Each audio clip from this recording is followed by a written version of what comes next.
ആശാ വർക്കർമാർക്ക് 3000 രൂപ കൂട്ടിക്കൊടുത്തു. 100 ദിന കർമ്മ പരിപാടി പ്രഖ്യാപിച്ചു തുടങ്ങിയ വി ഡി സതീശന്റെ ബൈറ്റുകൾ പ്രേക്ഷകരെ ആദ്യമേ കാണിച്ചുകൊണ്ടാണ് മനോരമ ന്യൂസിന്റെ ഇന്നലത്തെ കൗണ്ടർ പോയിന്റ് തുടങ്ങുന്നത്.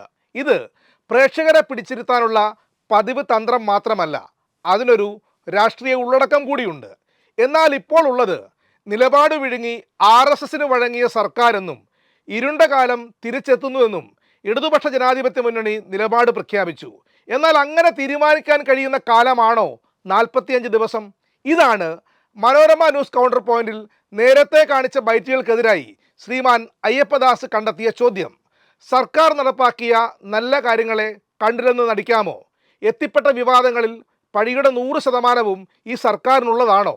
എന്താണ് UDF സർക്കാരിനെ കുറിച്ച് ജനത്തിൻ്റെ മനസ്സിൽ? ഇങ്ങനെ പറഞ്ഞുകൊണ്ട് കൗണ്ടർ പോയിന്റിന്റെ ഇൻട്രോ അയ്യപ്പദാസ് അവതരിപ്പിച്ചു. കാളവാല് പൊക്കുന്നതും മനോരമ വാർത്ത തയ്യാറാക്കുന്നതും എന്തിനു വേണ്ടിയെന്ന് മലയാളിയോട് പ്രത്യേകം പറയേണ്ടതുണ്ടോ? മാധ്യമങ്ങളെയും മാധ്യമപ്രവർത്തകരെയും അവർ ചെയ്ത വാർത്തകളുടെയും വിശകലനങ്ങളുടെയും അടിസ്ഥാനത്തിൽ വിലയിരുത്തുന്ന, വിമർശന വിധേയമാക്കുന്ന ന്യൂസ് ലാബിന്റെ പുതിയ എപ്പിസോഡിലേക്ക് പ്രിയ പ്രേക്ഷകർക്ക് സ്നേഹപൂർവ്വം സ്വാഗതം. മെയ് 18 അധികാരമേറ്റ സർക്കാർ കഴിഞ്ഞ 45 ദിവസത്തെ കണക്കെടുത്താൽ എങ്ങനെയായിരുന്നു എന്നതാണല്ലോ അയ്യപ്പദാസിൻ്റെ ചർച്ചയുടെ കാതൽ. കോൺഗ്രസിൽ നിന്ന് BRM ഷഫീർ, CPMൽ നിന്ന് ജെയ്സി തോമസ്, മാധ്യമപ്രവർത്തകൻ ജോർജ് പൊടിപ്പാറ എന്നിവരാണ് അതിഥി പാനലിൽ. 100 ദിന കർമ്മ പരിപാടികളിൽ പിടിച്ചാണ് BRM ഷഫീറിൻ്റെ തുടക്കം. കേരളം കാണാൻ പോകുന്നത് ദ്രുതഗതിയിലുള്ള മാറ്റവും വികസനവുമാണെന്നും കോൺഗ്രസ് പ്രതിനിധി പറയുന്നു. എന്തായിരുന്നു ഏറ്റവും വലിയ മാറ്റമെന്ന ചോദ്യം സ്വയം ചോദിച്ച് അതിന് സ്വയം ഉത്തരം പറയുകൂടി ചെയ്യുന്നുണ്ട് ഷഫീർ. മഹാരാജാവിൻ്റെ പരിവേഷവും മഹാരാജാവിൻ്റെ പരിഷ്കാരങ്ങളും അവസാനിപ്പിച്ചു എന്നതാണ്. ജനങ്ങൾക്കിടയിലൂടെ നടന്നു പോകേണ്ട മുഖ്യമന്ത്രി ആരും ഉപദ്രവിക്കില്ലെന്നിരിക്കെ 41 വാഹനങ്ങളുടെ അകമ്പടിയും പരേഡും വാതായനങ്ങൾ കൊട്ടിയടക്കലും രാജസിംഹാസനത്തിൻ്റെ അടുത്തുപോലും ഈച്ചയെപ്പോലും കയറ്റിവിടാതിരിക്കലുമായി ജനങ്ങളെ അകറ്റി ആരെങ്കിലും ഒരു കറുത്ത കൊടി ഉയർത്തിയാൽ, പ്രതിഷേധമുയർത്തിയാൽ അവരുടെ തലയടിച്ചു പൊട്ടിക്കുന്ന മഹാരാജാവിനെ ഞങ്ങൾ മാറ്റി. BRM ഷഫീർ കള്ളത്തരങ്ങളുടെ ഘോഷയാത്ര നടത്തുകയായിരുന്നു ഇത്രയും നേരം.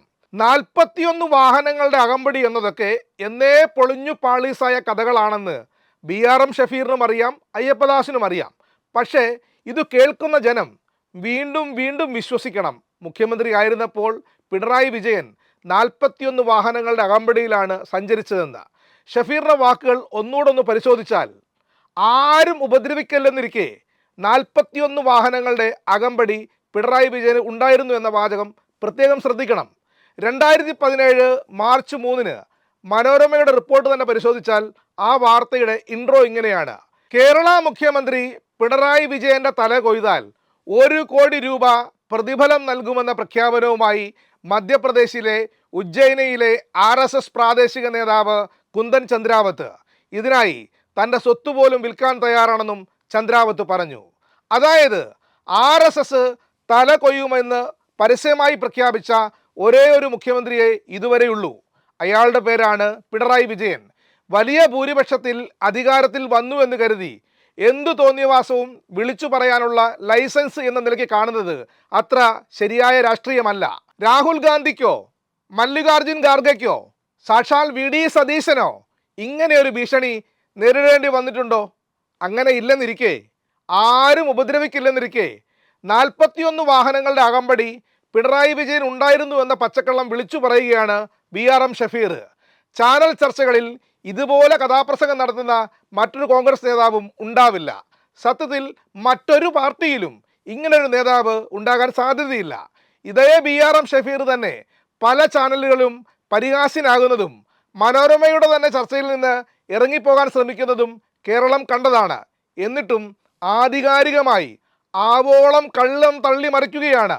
എന്നാൽ ഈ കള്ളത്തിന് മേൽ അയ്യപ്പദാസിന് ചോദ്യമില്ല. അവിടെയും പിണറായി വിജയനെ ചൊറിയാനുള്ള അവസരം തേടുകയാണ് അവതാരകൻ. അതായത് UDF ഇതെല്ലാം ഉപേക്ഷിച്ച് ജനങ്ങളിലേക്ക് ഇറങ്ങിയെന്ന് പറഞ്ഞു വെക്കുകയാണ് BRM ഷഫീർ.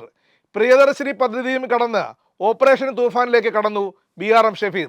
പിണറായി വിജയന്റെ കാലത്ത് നടത്തിയ ലഹരി വിരുദ്ധ പോരാട്ടത്തെയും അന്ന് പിടികൂടിയ മയക്കുമരുന്നിൻ്റെ അളവുകളെയും നടത്തിയ റെയ്ഡുകളുടെ എണ്ണത്തെയും അപ്പാടെ റദ്ദാക്കാനുള്ള ശ്രമങ്ങൾ ഓപ്പറേഷൻ തൂഫാൻ വന്നതോടെ കോൺഗ്രസ് വല്ലാതെ നടത്തുന്നുണ്ട്. അതിനുവേണ്ടി നല്ല PR വർക്കും നടക്കുന്നുണ്ട്. എന്നാൽ കണക്കുകൾ പരിശോധിച്ചാൽ ഓപ്പറേഷൻ തൂഫാന് മുമ്പും ഇതിനേക്കാൾ കൂടിയ അളവിൽ മയക്കുമരുന്നുകൾ പിടികൂടിയിട്ടുണ്ടെന്ന് മനസ്സിലാക്കാൻ കഴിയും. ആഭ്യന്തരമന്ത്രിയുടെ സ്റ്റാഫിൽ എത്തിപ്പെട്ടിട്ട് പിന്നീട് ഒഴിവാക്കപ്പെട്ട നഹാസ് എന്നൊരു ചെറുപ്പക്കാരനുണ്ടായിരുന്നു. എന്താ കാരണമെന്നറിയാമോ? 2023 നവംബറിൽ നഹാസിൻ്റെ വീട്ടിൽ നിന്നും 2.5 കിലോഗ്രാം കഞ്ചാവ് എക്സൈസ് പിടികൂടിയിരുന്നു. ഓപ്പറേഷൻ തൂഫാൻ പ്രഖ്യാപിച്ചിട്ട് ഇത്തരക്കാരനെ സ്റ്റാഫിൽ നിർത്തുന്നത് സോഷ്യൽ മീഡിയയിലടക്കം വലിയ ചർച്ചയായി. വിവാദമായപ്പോൾ നൈസായി ഒഴിവാക്കി. ഈ നഹാസ് പത്തനംതിട്ട എന്ന് അറിയപ്പെടുന്നയാൾ ചെറിയ ആളൊന്നുമല്ല കേട്ടോ. യൂത്ത് കോൺഗ്രസിൻ്റെ സംസ്ഥാന ജനറൽ സെക്രട്ടറിയാണ്. എന്നിട്ടാണ് BRM ഷഫീറൊക്കെ ഓപ്പറേഷൻ തൂഫാനെക്കുറിച്ച് വാചാലനാകുന്നത്. ഇതിനിടയ്ക്ക് ഉപചോദ്യത്തിനായി തയ്യാറെടുക്കുന്ന അയ്യപ്പദാസ് BRM ഷഫീറിനേക്കാൾ കുറച്ചുകൂടെ മുന്നോട്ട് പോയി. 41 വാഹനങ്ങളുടെ അകമ്പടി എന്നത് 43 എന്നാക്കി അയ്യപ്പദാസ് കൂട്ടി. അതായത് കള്ളത്തിന് മുകളിൽ കള്ളങ്ങളുടെ കട്ട വെച്ച് കെട്ടുകയാണ് പ്രിയപ്പെട്ട അയ്യപ്പദാസ്.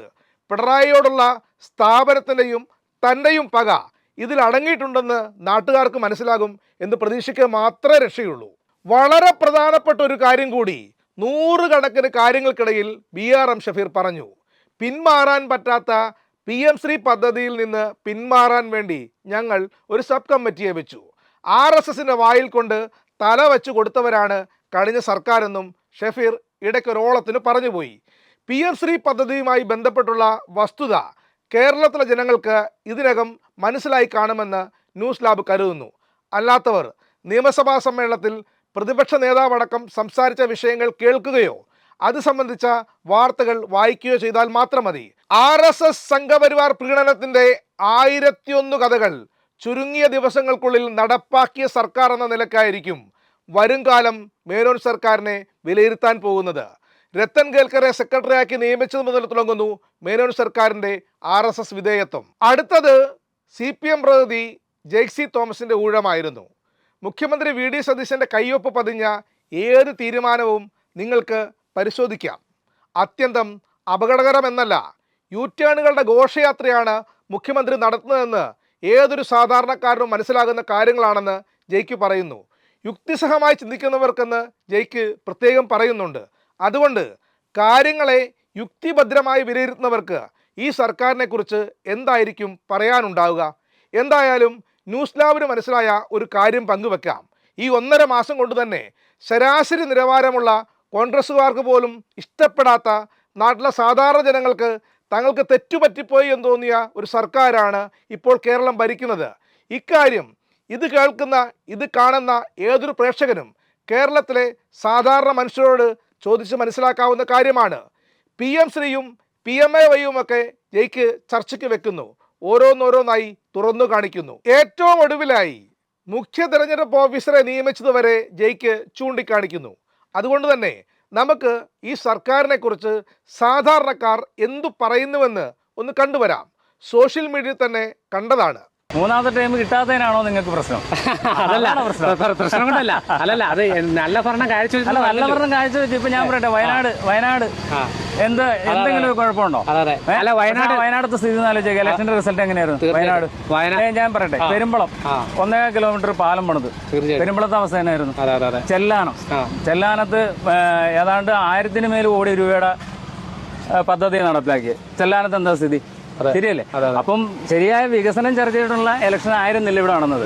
ഇവിടെ കുറച്ച് മതപരമായിട്ടുള്ള കാര്യങ്ങൾ, പിന്നെ BJP എന്ന സംഘടനയായിട്ട് VD സതീശൻ ഉണ്ടാക്കിയ അലയൻസും ഒക്കെ ഇതിൽ, അതായത് നമ്മുടെ മംഗലാപുരം യാത്ര ഓർക്കണം, അത് മറന്നു പോകരുത്. തീർച്ചയായിട്ടും അതാണ് നമ്മുടെ പോയിന്റ്.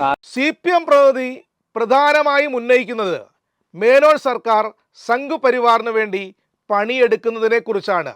ഉദാഹരണത്തിന് മഹാത്മാഗാന്ധിയുടെ പേരിലുള്ള സർവകലാശാലയിൽ സംഘപരിവാറുകാരനെ VC ആക്കുക, സെനറ്റിലേക്ക് 19 ഗോഡ്സെ ആരാധകരെ തിരികെ കയറ്റുക എന്നിവ.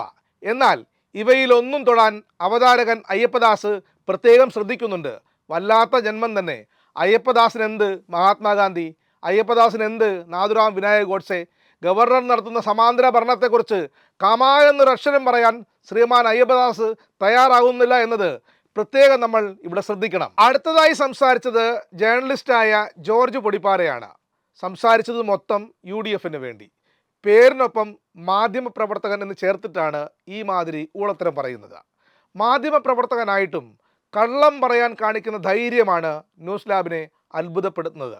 കഴിഞ്ഞ സർക്കാരിനെ ഏത് വിധത്തിലും റദ്ദു ചെയ്യാനുള്ള ത്വര നമുക്ക് ജോർജ് പൊടിപ്പാറയിൽ കാണാൻ കഴിയും. പിന്നെ UDFന് കുറച്ച് ഉപദേശവും ജോർജ് ചേട്ടൻ കൊടുക്കുന്നുണ്ട്. രണ്ടും കൂടി വേണോ ജോർജ് ചേട്ടാ എന്ന് കോൺഗ്രസ്സുകാർ തന്നെ ചോദിച്ചു പോകും. പിന്നെ VD സതീശൻ എന്നൊരു പേര് പറയാൻ ജോർജ് പൊടിപ്പാറ ശ്രമിച്ചില്ല എന്നതും കാണാതെ പോകരുത്. 42-ാം മിനിറ്റിൽ ചർച്ചയെത്തിയപ്പോൾ പിണറായി വിജയൻ മുഖ്യമന്ത്രിയായിരുന്നപ്പോൾ അകമ്പടി സേവിച്ച വാഹനങ്ങളുടെ എണ്ണം 40 കുറച്ചു. ചർച്ച തുടങ്ങിയപ്പോൾ 41 ആയിരുന്നു. U-ടേൺ കാര്യം അവതാരകൻ ചോദിക്കുമ്പോൾ BRM ഷഫീർ വഴുതി മാറുന്നത് കാണാൻ എന്തൊരു രസമാണ്. അത് PM ശ്രീയിലും PMAവയിലും വഴുതി ഒരു പരുവുമായി ഷഫീർ. MOU എന്താണെന്ന് പോലും അറിയാത്ത അഭിഭാഷകനാണ് BRM ഷഫീർ എന്ന ഒറ്റ വാചകത്തിലൂടെ ജെയ്സി തോമസ് ആ വഴുക്കൽ പരിപാടിയെ ഉണക്കിക്കളഞ്ഞു. പിന്നീട് കോൺഗ്രസിൻ്റെയും കോൺഗ്രസ് നേതാക്കളുടെയും ധാർഷ്ട്യത്തിൻ്റെയും ധിക്കാരത്തിൻ്റെയും കണക്കുകൾ ജയ്ക്ക് എണ്ണി പറഞ്ഞു. ഒടുവിൽ ജോർജ് പൊടിപ്പാറ താനൊരു നിഷ്പക്ഷനാണെന്ന് ബോധ്യപ്പെടുത്താനുള്ള നീക്കം നടത്തി. അവസാനം വീര്യം കുറഞ്ഞ മദ്യത്തിലേക്ക് ചർച്ചയെത്തി. ബക്കാടി ഫയലിൻ്റെ പിതാവ് MV ഗോവിന്ദൻ എന്നായിരുന്നു BRM ഷഫീറിൻ്റെ വാചകം. ഇതിന് ഒരൊറ്റ മറുപടിയെ ജയ്ക്ക് കൊടുത്തുള്ളൂ. ആ മാതിരി വൃത്തികളൊന്നും ഇവിടെ ഇരുന്ന് പറയരുതേ, ഒരു ആങ്കർ എന്ന നിലയ്ക്ക് നിങ്ങളിത് പറയാൻ അവസരം കൊടുക്കരുതെന്ന്. ഇതിൽ നിന്ന് എന്താണ് പ്രിയപ്പെട്ട പ്രേക്ഷകർക്ക് മനസ്സിലാകുന്നത്? കോൺഗ്രസ് ആയാൽ എന്ത് വൃത്തികേടും ഏത് ചാനലിലും പോയിരുന്നു പറയാം. പക്ഷേ അത് വൃത്തികേടാണെന്ന് മര്യാദയ്ക്കൊന്ന് വിശദീകരിക്കാൻ ഇടത് CPM പ്രതികൾക്ക് സമയം ലഭിക്കാറുമില്ല. ഇവിടെ നീതി എന്നത് അനുപാതരഹിതമായി കടന്നു പോകുന്ന ഒന്നാണ്. ആത്യന്തികമായി ചാനൽ ചർച്ചകൾ എന്നത് ഇടത് വിരുദ്ധമാണ്.